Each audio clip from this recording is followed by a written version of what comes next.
empezar con un tema que es espacios vectoriales, pero para este curso, justo el de Álgebra Superior 1, vamos a trabajar solamente con espacios vectoriales muy bien conocidos, ¿no? Son aquellos que son copias del campo, y en particular vamos a trabajar con Rn para n natural. Bien, claro, esto tiene una versión más general de espacio vectorial, pero eso lo veremos en otros cursos. Por ahora solo nos vamos a enfocar en los espacios vectoriales Rn.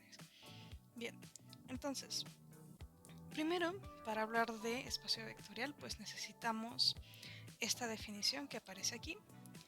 Esta definición nos habla sobre campos, ¿sí? Decimos que F es un campo si es un conjunto que tiene dos operaciones, una que llamamos suma y una que llamamos producto o multiplicación, ¿sí? Y estas dos operaciones deben cumplir una serie de condiciones. La primera de ellas es que las dos operaciones son conmutativas, es decir, si tomamos dos elementos, entonces podemos operarlos de cierta forma, con un orden o intercambiando el papel, ¿no? Y también esto lo tenemos para el producto, ¿no? Entonces, en resumidas cuentas, las operaciones son conmutativas, ¿no? Cuando esto pasa. Bien, ¿qué otras condiciones tenemos? Bueno, también tenemos asociatividad, es decir, que si tenemos tres objetos aquí en el campo y, por ejemplo, hacemos la suma de lambda con mu y después con delta, bueno, este elemento es igual a hacer, digamos, lambda con delta y después sumarle lambda. Hacer mu con delta y luego sumarle lambda. ¿Sí? Y de igual forma tenemos la operación, tenemos esta misma propiedad, pero para el producto. Muy bien.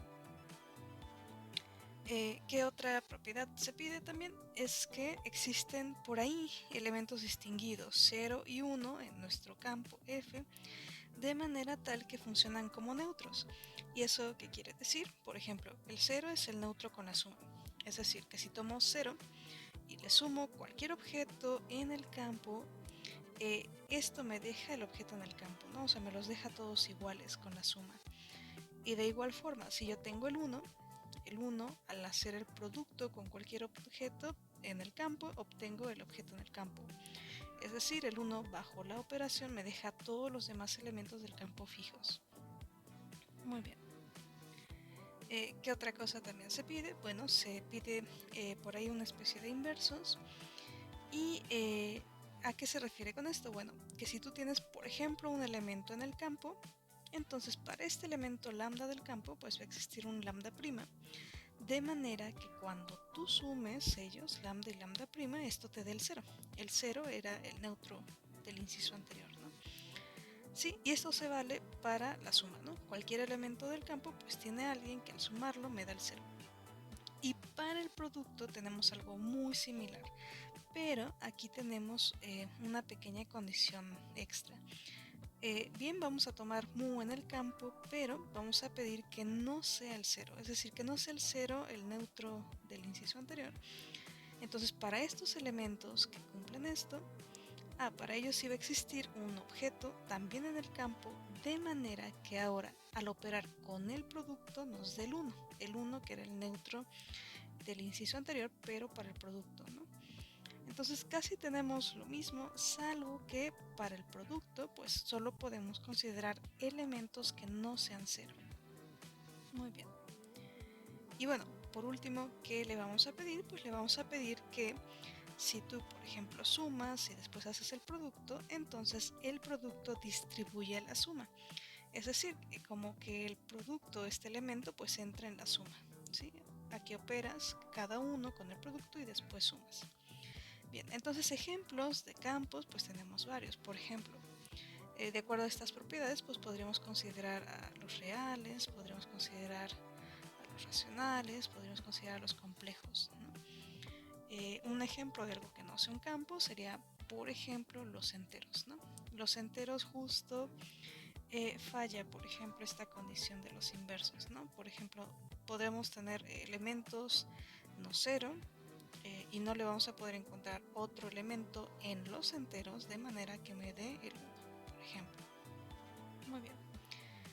Ahora bien, siguiendo con esto era solo la definición de campo, ¿sí? Y queremos empezar con la definición de espacio vectorial. Bueno, para hablar de espacio vectorial necesitamos considerar lo siguiente. Primero, un espacio vectorial va a ser un conjunto sobre, y vamos a decir que ese espacio vectorial es sobre un campo, si se cumple lo siguiente. Hay como una interacción. ¿En qué sentido? En que hay una operación suma, si esto va de B en B, B cruz B en B, y hay un producto que llamamos producto escalar o multiplicación escalar, donde aquí aparece el campo, producto cruz con B, y esto nos da un elemento en B, ¿sí? Entonces aquí solo hay que tener un poco más de cuidado, porque aquí, por ejemplo, el campo puede ser algo muy distinto a este espacio que estamos considerando, este conjunto B, ¿no? Cosa contraria que teníamos en la definición anterior. Por ejemplo, cuando hablábamos de campo, pues toda la operación, tanto la suma como el producto, pues aquí solo aparecía el campo, ¿sí? Entonces aquí empezamos con esa pequeña diferencia tan solo al inicio con las operaciones, ¿no? Aquí, por ejemplo, vamos a poder multiplicar algo en el campo y algo en mi conjunto B. Sí, ahora a los elementos que aparecen aquí en B le vamos a llamar vectores, y a los elementos que estén en el campo les llamaremos escalares. Bien, entonces tenemos un conjunto, tenemos un campo y dos operaciones. Decimos que B es un espacio vectorial si satisface una serie de condiciones que son las siguientes. Primero, hay conmutatividad con la suma, ¿sí? Con esta operación. Es decir, si yo tomo dos vectores, yo puedo hacer la suma de esta forma, u más b o b más u, y me va a dar el mismo elemento. Hay asociatividad también, es decir, para cualesquiera tres yo puedo acomodar los paréntesis como yo quiera y me va a dar también el mismo elemento. Existe un neutro con la suma, es decir, que hay un elemento ahí distinguido en B, de manera que cuando yo tome cualquier vector, le sume ese elemento distinguido, me los deja igual, ¿no? Y también se va a cumplir con la suma que para cualquier elemento en B va a existir otro elemento en B, de manera que cuando lo sume me dé el 0 que era el neutro del inciso anterior. ¿Sí? Entonces algo que quiero que observemos es que al menos todas estas condiciones que están apareciendo por aquí solo tienen que ver con la primera operación, con la suma. ¿Okay? Bien. Ahora, ¿qué pasa o qué se le pide al producto? Bueno, como me habías definido una operación que era producto, ¿sí? La operación producto pues era algo que iba de F cruz B en B. Entonces F, como es un campo, pues por aquí tiene al 1. Ajá. Y pues yo podría considerar, por ejemplo, a cualquier elemento en B, ¿sí? Entonces para esta parejita, bajo la operación, pues tiene que ir a dar algún elemento. Lo que me dice el inciso que aparece aquí abajo es que justo va a dar a U, ¿sí? Podríamos decir que se parece un poco como que a un neutro de la versión de los campos, ¿no? Como esa propiedad de neutro multiplicativo. Pero no estaría bien dicho. ¿Por qué? Porque este elemento que aparece U, este es un elemento que está en B. Ajá. Mientras que este U es un elemento en el campo. Ajá. Entonces no podemos hablar de un neutro con el producto porque son elementos en conjuntos distintos, ¿no? Entonces se parece mucho, pero se tiene que tener cuidado porque son elementos en conjuntos distintos. Muy bien. Ahora, esta es una de las condiciones con el producto. Otras condiciones que si ahora tenemos dos elementos en el campo, pues podríamos hacer el producto de ellos. ¿Sí? Así, por ejemplo, lambda por mu.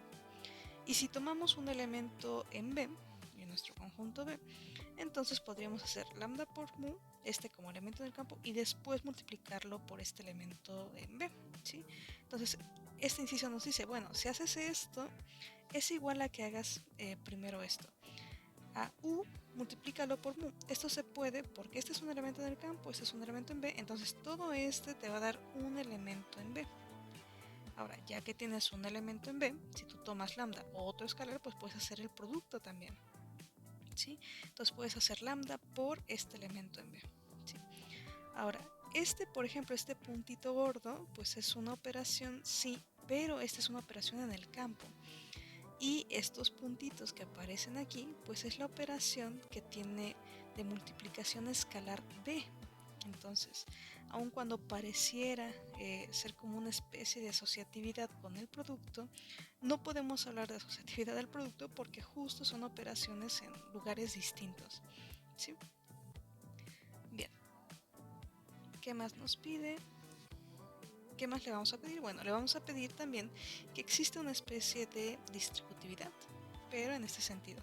Si yo tomo dos elementos en B y los sumo, pues esto me da un elemento en B y después podré multiplicarlo por cualquier escalar, ¿no? Entonces tendría este elemento otra vez en B. Bueno, lo que nos dice es que si tú haces esto, esto es igual a que operes este lambda, o sea que entre como que en la suma. Es decir, que puedas hacer lambda por U, ¿sí? Esto es un elemento en B. Lambda por B, este es un elemento en B. Y después sumes estos dos elementos en B. Ajá. Y también tenemos una especie de distributividad, pero ahora la suma la estamos considerando en el campo, ¿sí? Lambda y mu son elementos en el campo, entonces podríamos considerar la suma en el campo. Y si tomamos un elemento en B, pues podemos hacer este elemento en el campo por B. Ajá. Lo que nos dice esta condición de la definición es que si tú haces todo esto, esto lo puedes ver como hacer lambda por U, ¿sí? Más mu por B, por U. Ajá. Es decir, como que esta suma se puede distribuir, claro, pero aquí esta es una suma en el campo, pero se distribuye como una suma aquí en B, ¿no? Muy bien. Bien, entonces en el siguiente video vamos a estudiar, vamos a darle como una interpretación geométrica. ¿Sí? Primero vamos a trabajar sobre este espacio, sobre R2.